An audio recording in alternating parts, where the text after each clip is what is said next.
I'm going to show you how to change the ringtone of your OnePlus 15. So go to settings. Under settings, go to sound and vibration, tap on that. And then if you scroll down, you will see the ringtone option. So you can tap on that and then you can choose a different ringtone for SIM 1 and SIM 2 if you have a dual SIM setup. So you can have different ringtones for different SIM cards. So for instance, if I want to change SIM 1, I'll just go to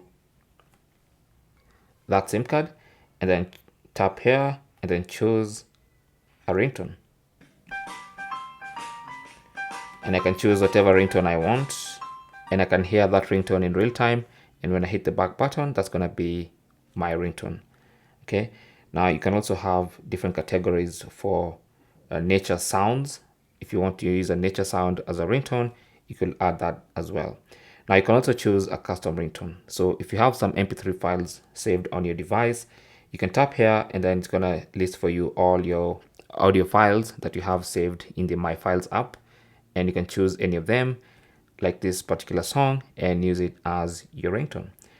Now, you can also set the vibration to match or to sync with your ringtone, or you can change your vibration pattern to something different. Now, you can also go and do all that for SIM 2, and you can set something different for SIM 2. Thanks for watching. Don't forget to like and subscribe, and good luck.